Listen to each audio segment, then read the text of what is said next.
this video, I'm going to be showing you how to molly short B and overpass in CS2. Be sure to watch this video until the very end to prevent any mistakes in the process. This one takes a little bit of explaining, but once you get it, it's quite easy.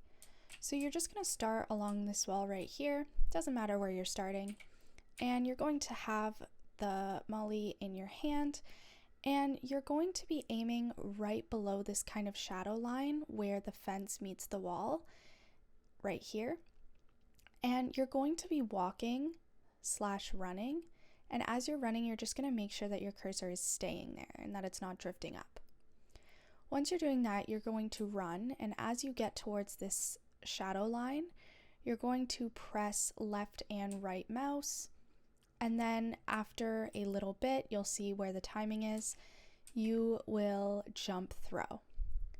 So sometimes it doesn't always happen the first try, but here's how it goes. So run towards,